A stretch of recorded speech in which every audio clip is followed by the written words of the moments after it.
Good evening and welcome to Truth Be Told. I'm Faye D'Souza. Thank you for joining us. This is a very interesting point to have this conversation, specifically to do with the new Corona cure drug that was announced by Baba Ramdev Patanjali company 2 days ago. Post that, we saw Indian authorities come out and say that this drug doesn't have the required approvals that it needed. Now, our aim here is to understand what these approvals are and why this doesn't fit the bill. Joining me right now is Dr. Tanmay Mahapatra, who's an epidemiologist. Dr. Mahapatra, thank you for joining me. Good evening, and thank you for giving us your time. If you could just explain to us, doctor, what is the process that needs to be followed for a drug to be approved in our country? So, if we are talking about a drug which is going to be approved for use in general, there is a complete process called the clinical drug trial.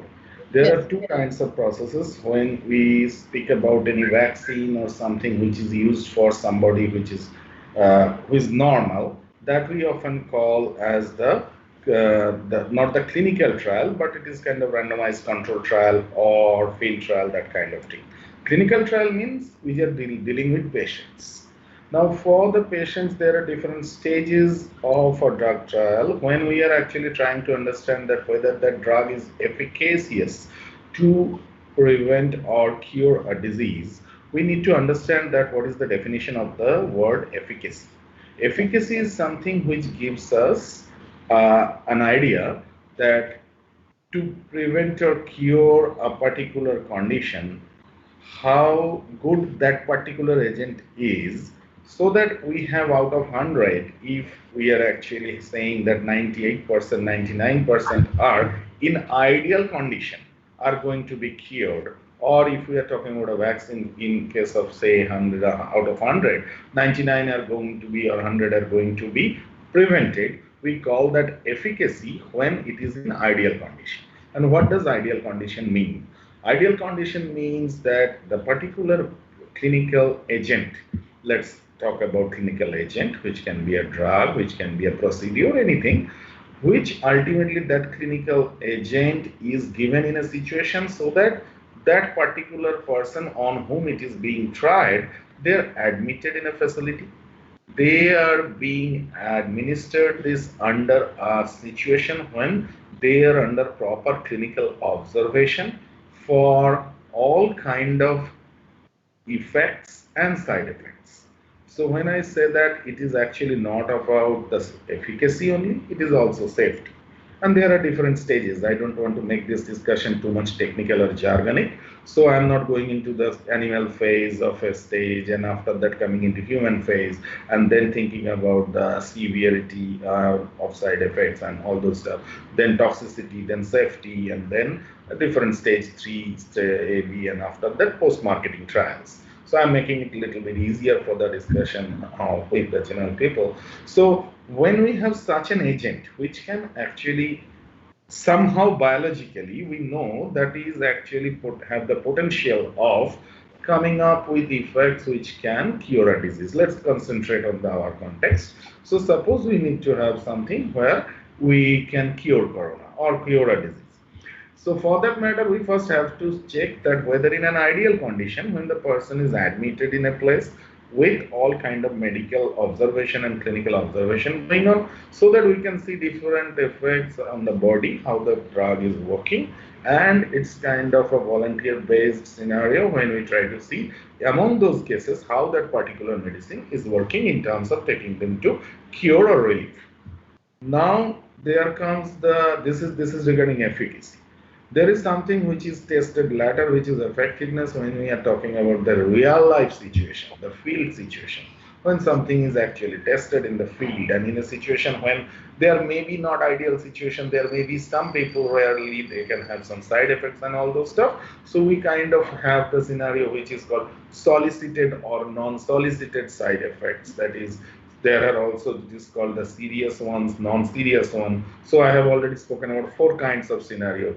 Yes. serious, non-solicited, non-serious, solicited, so all kind of permutation combination to ensure that ultimately we are ending up in a situation that we know the safety and efficacy profile of that based on which it is actually approved. I spoke about the whole trial process. After that, there are the administrative processes. So fundamentally, after testing it on animals, in human trials, we have to first find out if it works, which is efficacy. Then we have to find out in what dose does it actually work. And third, we have to find out if it has any side effects or any, and these side effects, are they long term, are they damaging, and if that's some risk versus reward that we can actually read into it. I assume this also applies to Ayurvedic medicine, then, doctor? It should, because ultimately we are talking about biologically active materials. And when we are talking about biologically active materials and working them with the human life, it doesn't matter whether it is based on Ayurvedic or allopathic or homeopathic, which kind of medicine. Different science come up with different kind of mechanism of actions and standard operating procedures.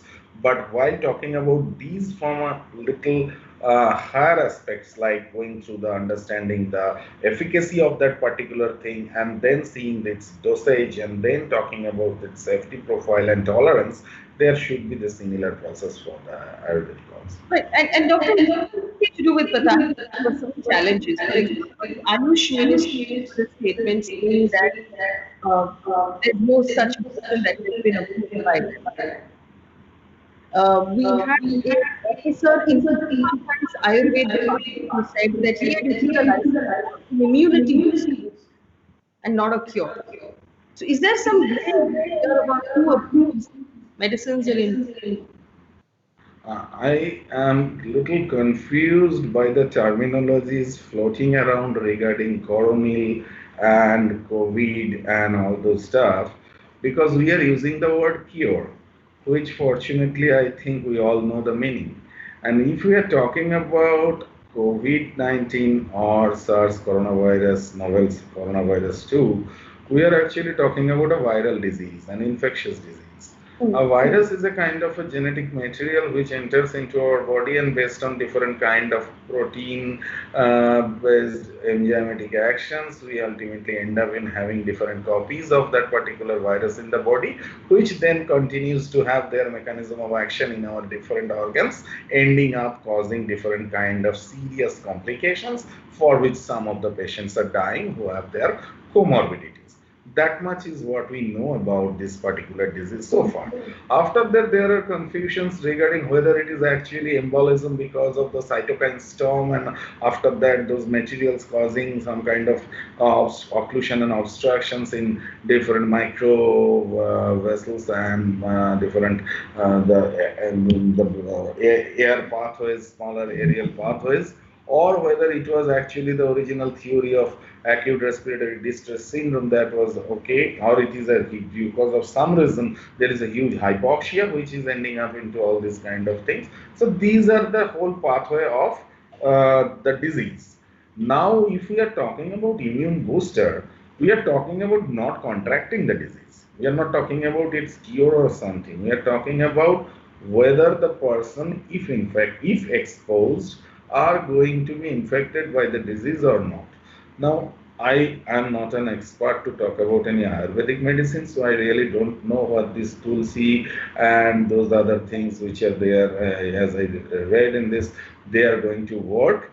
But the point is, whatever has been mentioned in literature and all other things, it has been mentioned that those are generally the components which help in, first of all, boosting the immunity, and then second is to actually help in treatment of fever and cough and cold. Now, if we are talking about cure for a patient who is suffering from corona, we need to kill the virus. And I really don't so far heard about virucidal, or even if it is stopping the effect of the virus, which is called virostatic. I really don't know any kind of that virus destruction effect of any Ayurvedic medicine so far, but I already told you I don't know much about Ayurvedic. But definitely for killing this, immune boosters are not likely to be method of choice. And Doctor, now that has been announced and has received a great deal of media play, should there be regulations to make sure that it's not sold at all? Or can it still be sold? What is the status right now on the ground of a medicine like this or a concoction like this? So first of all, we actually have to be sure that whenever we are talking about selling a medicine, we understand what the medicine is going to do.